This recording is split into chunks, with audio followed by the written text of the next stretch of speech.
Assalamualaikum warahmatullahi wabarakatuh. Teman-teman mungkin mengenalnya, beliau ini ya tokoh besar filsafat barat abad 20, Bertrand Russell. Beliau ini sebenarnya ahli filsafat analitik. Beliau ini ahli matematika, ahli epistemologi, ahli filsafat ilmu, dan banyak ahli-ahli filsafat yang lain, termasuk yang paling terkenal sampai beliau nanti dapat hadiah Nobel tahun 1950, itu beliau menulis buku yang judulnya History of Western Philosophy. Jadi beliau ini juga ahli sejarah filsafat. Mungkin teman-teman pernah baca bukunya, atau buku tipis kecil judulnya Problems of Philosophy. Dan karya-karya beliau banyak. Kalau buku sekitar 60-an, kalau artikel sekitar 2000-an. Kakeknya itu jadi Perdana Menteri 2 kali zaman Ratu Victoria. Cuma beliau ini umur 4 tahun sudah ditinggal mati 2 orang tuanya dan saudara perempuannya. Diasuh oleh kakek neneknya. Cuma kakeknya 2 tahun kemudian juga meninggal. Dari sisi ini mungkin agak pahit kehidupan beliau. Tapi ya karena anak pinter, cerdas, karir akademik beliau luar biasa. Beliau ini menikah 4 kali. Menikah 4 kali, bukan berarti istrinya 4 ya. Menikahnya 4 kali, dalam arti menikah terus meninggal, menikah terus meninggal. Tidak di satu waktu terus 4. Tapi beliau panjang umur. Kelahiran 1872, meninggalnya 1970. Dan jangan salah, umurnya panjang tapi perokok berat. Nah, ini antitesisnya teorimu kan? Kan kamu bilangnya rokok membunuh, mulai Russell itu sampai umur 97-98 kemana-mana masih pegang cerutu. Beliau ya kritis orangnya, sehingga sempat mengalami di penjara, sempat mengalami didenda. Beliau ini karena kritisnya pernah didenda dan dihukum 100 pound sterling. Tapi beliau tidak mau bayar. Akhirnya teman-temannya yang bayar dengan cara bukunya dilelang. Ini buku-bukunya Russell di kampus ini, ayo dilelang buat bayar denda, biar dia bebas. Dan beliau juga sempat menikmati penjara. Sampai ketika nanti pindah ke Amerika, ngelamar jadi dosen, itu ditolak karena melihat CV-nya. Kok pernah di penjara, pernah ngeritik pemerintah, dan lain sebagainya. Ya meskipun nanti tetap karir beliau di bidang akademik luar biasa. Karya-karya beliau luar biasa. Malam hari ini setengahnya kita semacam bedah buku ya. Kita bedah salah satu buku kecil beliau yang judulnya The Conquest of Happiness. Kalau diterjemahkan menaklukkan kebahagiaan. Buku ini luar biasa menurut saya ya. Ini buku tentang kebahagiaan yang versi rasional saja, pakai akal saja. Beliau ini mungkin agnostik atau antiteis, tidak percaya dengan metafisika dan ketuhanan. Nah, malam hari ini kita belajar kira-kira kalau pakai akal sehat, akal rasional saja, seperti apa sih kebahagiaan itu. Menurut Russell, buku ini sangat ringan.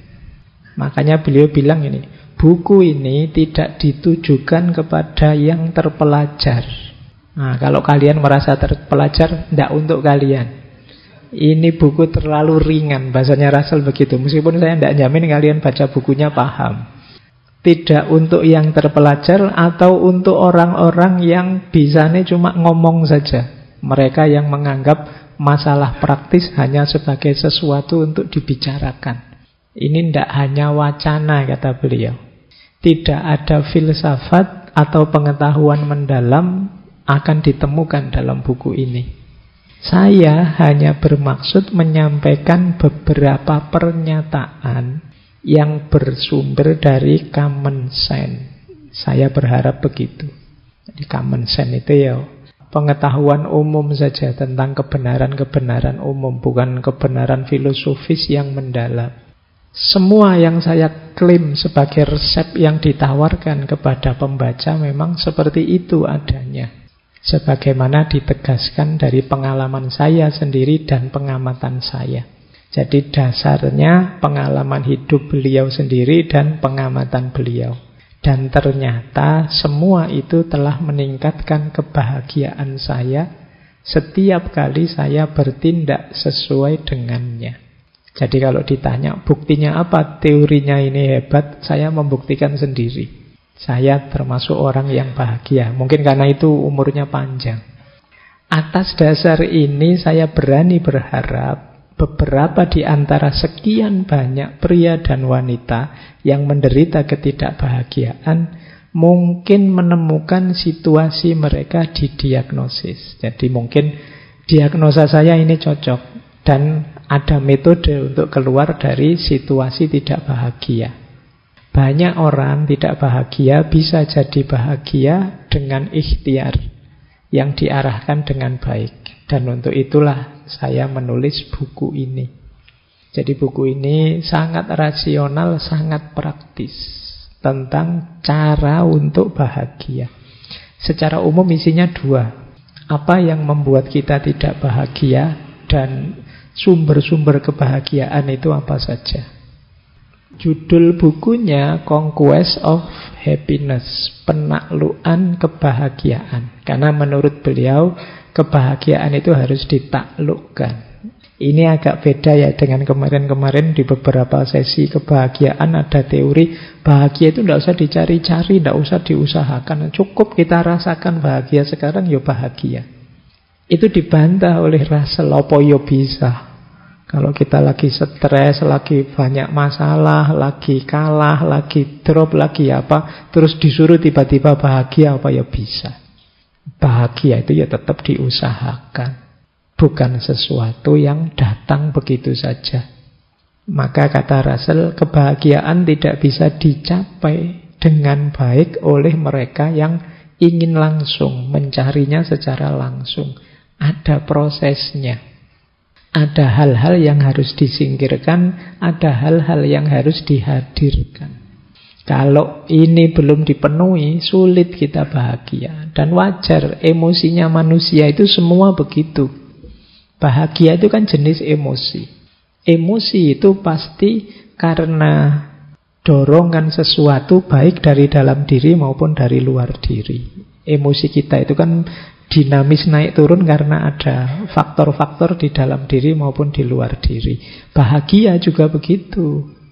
Selalu ada hubungannya dengan dunia di luar diri kita dan dunia di dalam diri kita. Harus diatur, tidak bisa tiba-tiba begitu saja bahagia. Kata Russell, bahagia harus ditaklukkan. Mari kita taklukkan kebahagiaan itu. Jadi itu misinya buku ini. Maka beliau menyatakan demi kebahagiaan, ini umumnya ya, manusia membutuhkan bukan hanya nikmat ini atau nikmat itu, tapi juga perlu harapan, usaha, dan perubahan. Kalau kita ingin bahagia, tidak sekedar karena apa saya bahagia, tapi saya juga harus punya harapan. Kalau kamu hopeless, tidak punya harapan, ya tidak mungkin bahagia. Wah, saya tidak berharap, Pak, entah saya masa depan saya nanti gelap, ya sulit bahagia. Harus tetap punya harapan. Yang kedua, harus ikhtiar. Tidak bisa begitu saja datang. Dan yang ketiga, harus mau berubah. Kenapa harus mau berubah? Lah kalau kita tidak berubah, situasinya tidak akan ganti. Sekarang sedang tidak bahagia, yuk berubah yuk, tidak mau apa, ya sudah, yuk tidak bahagia terus. Ya tetap harus mau berubah, harus tahu mana yang harus diubah biar saya bahagia. ikhtiar tadi dalam rangka mengupayakan menemukan apa yang harus diubah. Karena sekarang saya tidak bahagia, besok saya harus bahagia, berarti harus ada yang diubah. Tapi ikhtiar untuk perubahan tidak ada gunanya kalau kita tidak punya harapan. Jadi kalau kita tidak berharap, apa ya kita mau berikhtiar secara semangat. Kalau kita hopeless kan tidak mau ngapa-ngapain sudah. Jadi kuncinya 3. Harapan, upaya, dan berubah. Disitulah nanti kita bisa bahagia. Bagaimana sih kemudian kita menaklukkan kebahagiaan itu? Yang pertama, ternyata untuk bisa bahagia, kita harus mampu menghancurkan egoisme dan menganggap diri kita sebagai manusia normal saja. Ini penting menurut saya ya. Menghancurkan egoisme itu yang tadi. Rasa benar, rasa penting, rasa tinggi, rasa hebat. Ini semua ego. Lebih kondusif kita merasa sebagai manusia biasa saja. Iya, saya punya kelebihan tapi ya ada kekurangannya. Iya, saya ngerti bidang ilmu ini, tapi banyak bidang ilmu yang lain yang saya tidak bisa. Iya, saya ini manusia yang ada hal-hal yang dikagumi orang, tapi sebenarnya banyak juga dalam diri saya hal-hal yang memprihatinkan. Ini namanya hidup sebagai manusia normal saja. Jadilah manusia biasa saja. Ini lebih membahagiakan. Karena kalau kita mengidentifikasi diri kita dengan ego-ego besar tadi, jangan-jangan lelah hidup kita. Karena identifikasi sesuatu itu kan implikasinya kita harus begitu terus. Misalnya teman-teman mengidentifikasi, saya ini Pak, santri Pak, saya ini orang soleh loh Pak. Oh itu kan terus abot kan, kamu kapanpun harus acting sebagai orang soleh. Nanti dengar adzan, wah ke masjid ini. Terus nanti dengar, terus kamu dituntut begitu. Mending tidak usah woro-woro, tidak usah deklarasi, biasa saja. Yes, kalau mau ke masjid, ke masjid. Kalau mau melakukan kebaikan, lakukan saja. Tidak usah dengan memberi label atribut yang memberatkanmu sendiri. Jadi itu yang disebut kesadaran sebagai manusia biasa saja. Itu akan lebih membahagiakan. Yang kedua, berhentilah bersikap perfeksionis, menipu diri sendiri.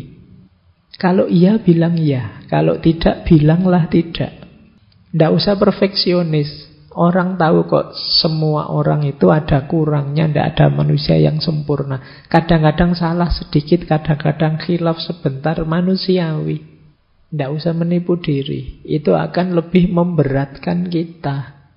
Tidak usah terlalu banyak pakai topeng lagi. Topeng kita sudah banyak dalam hidup ini. Biar tidak lelah. Yang membuat kita lelah itu kan karena kita menipu diri kita sendiri. Misalnya kalau ditanya, ngantuk ndak mas ngaji kayak gini? Ndak Pak, saya melek terus. Tapi yo pas ngaji deklak-dekluk itu kan yo kamu berat sendiri, nanti ada temennya lihat malu kan kamu. Coba tadi bilang yo saya kadang-kadang ngantuk Pak, itu kan lebih santai. Tapi karena kamu menipu dirimu sendiri, ya berat akhirnya. Jadi konsekuensi yang harus kamu tanggung. Yang ketiga, untuk bisa bahagia, yuk berjuang, bekerja keras mencapai tujuan. Ya, kita harus berikhtiar, berusaha. Sambil tadi ya, ngerti batasnya kapan pasrah. Dan jangan dibiasakan menyalahkan keadaan, mencari kambing hitam. Biasa kok hidup itu ada sukses, ada gagal. Ada lulus, ada tidak lulus, biasa. Ya memang rumusnya hidup begitu. Ada senang, ada susah. Wajar itu sudah. Tidak usah cari kambing hitam, tidak usah menyalahkan keadaan. Nanti tambah berat. Wah ini gara-gara temanku ini. Tiap malam ngajak begadang saja. Tidak lulus mata kuliahku. Lalu kamu sendiri ya mau diajak begadang. Disalahke kancane. Jadi ya sudah lah, kalau sudah begitu ya efeknya memang begitu. Karena kamu begadang tidak lulus, biasa saja. Iya sih Pak, berarti besok saya harus lebih baik lagi. Kan begitu saja. Tanpa harus rasa bersalah berkepanjangan, merasa berdosa berkepanjangan. Cukup kamu sesali, kamu perbaiki, ke depannya biar lebih bagus. Ini hidup yang lebih membahagiakan. Tidak terlalu bertele-tele. Apalagi kamu terus menyangkal, denial, nyari-nyari alasan. Yang keempat, ayo kita minimkan ketakutan-ketakutan, kecemasan-kecemasan yang tidak perlu. Mari kita sadari kadang-kadang kecemasan kita itu tidak beralasan. Sia-sia saja. Cemas itu kan biasanya tentang yang akan terjadi ke depan. Yang akan terjadi ke depan kita tidak tahu. Biarlah jadi rahasia nanti. Yang penting sekarang kita berikhtiar semampu kita, sebaik yang kita bisa. Itu saja sudah. Jadi hilangkan khawatir ini, khawatir itu. Pak, saya besok kira-kira ada jodohnya ndak ya Pak? Saya kok sampai semester gini rasanya ndak ada yang mau sama saya. Ndak usah dipikir itu. Jodoh di tangan Tuhan sudah. Ya kecuali kamu cuek, ndak ngurusi, ya bisa saja nanti lepas Tuhan, lepas tangan. Loh, kamu sendiri ditawari bolak-balik ya kesuwen mikire. Jadi ayolah. Tidak usah khawatir. Kamu boleh sekali-sekali kamu tulis ya, kekhawatiranmu yang mencemaskanmu apa. Tulisan wis. Khawatir ini, khawatir itu, khawatir ini, khawatir itu. Sekarang mulai banyak. Kemarin saya baca orang kena gejala penyakit psikosomatis. Kecemasan di pikiran yang mengefek ke sakit fisik beneran. Nah, mungkin lambung lah, mungkin vertigo lah, mungkin apalah. Namanya psikosomatis. Jadi kalian jangan terlalu banyak overthinking, jangan terlalu banyak mikir yang aneh-aneh, cemas yang tidak perlu. Nanti jadi penyakit. Jadi ternyata tidak selalu sakit fisik berpengaruh ke jiwa. Sebaliknya sakit jiwa bisa juga berpengaruh ke fisik. Kalian kan kalau sedang stres apa gitu kan rasanya tubuhmu ya lemes, tidak bisa diajak apa-apa, tidak bergairah ngapa-ngapain saja. Itu berarti dari psikis ke fisik. Nah terus mari kita sadari dalam hidup ini isinya ada yang penting, ada yang tidak terlalu penting. Tidak semuanya harus diutamakan. Kita nikmati saja. Kadang-kadang ada hal sepele, hal tidak penting, ya tidak apa-apa, kita nikmati saja. Itu namanya kita sadari masalah hidup ini ya, tapi juga yang tidak terlalu penting jangan terlalu dipentingkan. Biar tidak terlalu sibuk kita.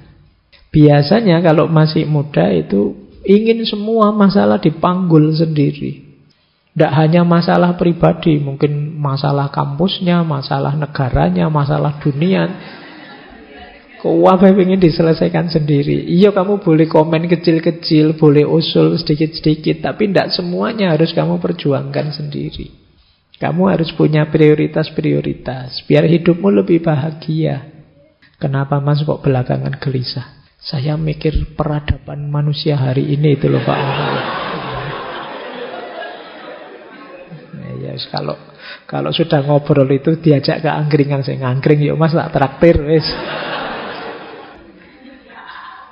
Daripada kabotan mikir dunia ya. Semikir kuliah saja pontang-panting kamu. Ya nikmati hidupmu. Kamu boleh usul, boleh punya gagasan ini itu, tapi tidak harus semua masalah kamu panggul sendiri. Nah, yang terakhir, cara menaklukkan kebahagiaan adalah jangan biarkan dalam situasi apapun pikiranmu macet, rasionalitasmu tidak jalan. Harus terus hidup akalmu. Ini kuncinya manusia dan kemanusiaan itu kan akalnya yang hidup. Jangan dibiarkan kalian menjalani hidup autopilot. Nah, autopilot itu, loh tiba-tiba sudah seminggu ya. Kok cepet ya, sudah 1 bulan ya. Itu kemungkinan hidupmu autopilot. Jalan seperti biasanya. Yuk mulai agak diseriusi. Putusan demi putusan, langkah demi langkah. Biar tambah baik kualitas diri kita. Dan biar kita tambah bahagia. Ini kesimpulan-kesimpulan dari cara menaklukkan kebahagiaan dari bukunya Russell tadi. Terakhir saya ingin masuk ke beberapa quotes dari buku itu yang menunjukkan ada sisi yang berbeda dalam gagasan tentang kebahagiaan ini, yang saya sebut anomali-anomali. Yang pertama, ini menunjukkan orang iri dengki. Ternyata menurut Russell, jika di dunia saat ini ada banyak orang yang lebih menginginkan kebahagiaan diri mereka sendiri daripada menginginkan ketidakbahagiaan orang lain, kita mungkin akan mendapatkan surga dalam beberapa tahun ke depan.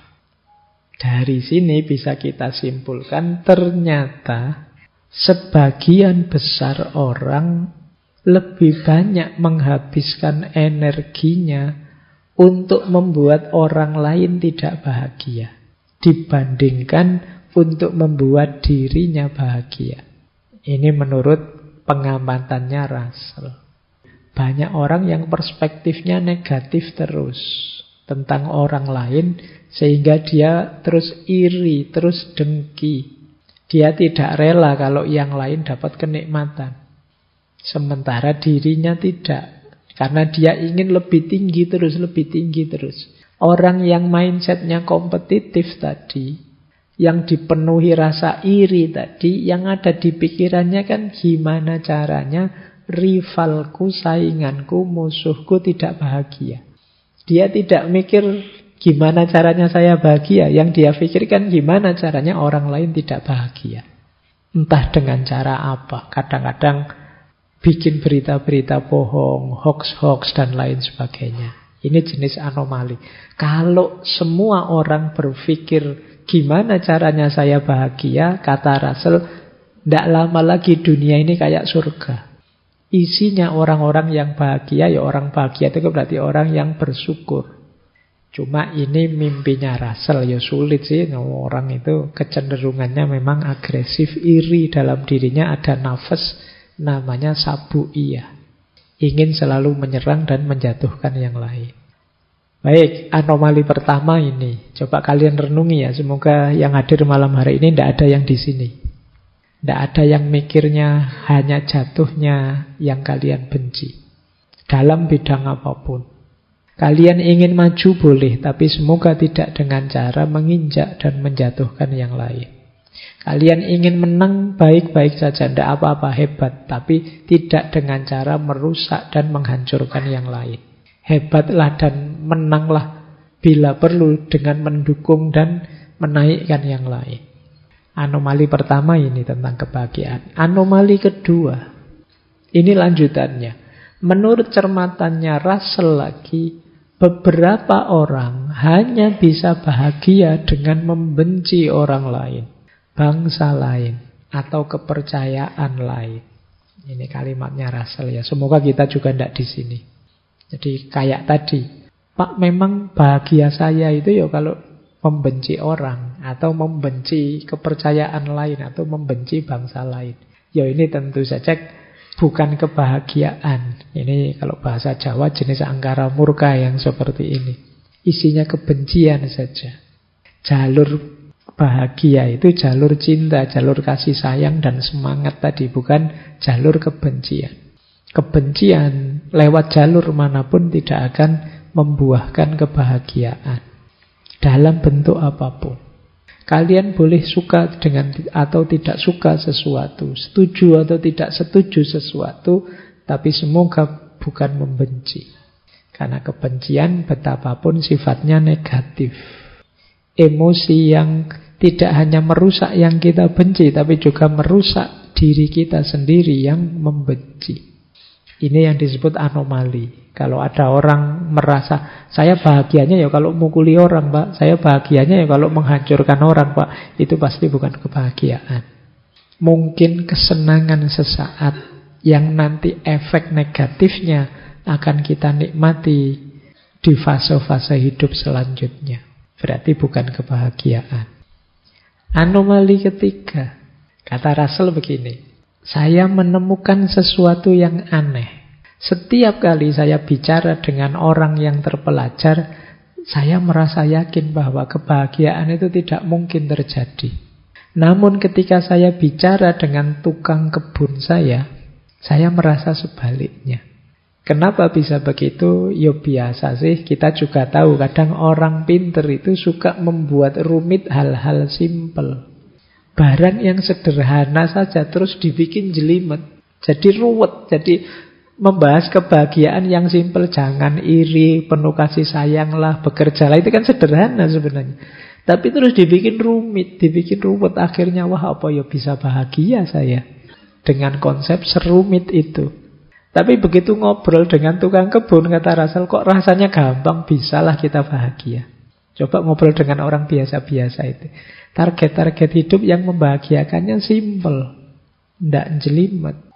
Kalau kalian ditanya, gimana caramu bisa bahagia? Wah, saya ingin jadi manusia yang bisa eksistensinya berkontribusi pada kehidupan, baik di level vertikal maupun horizontal.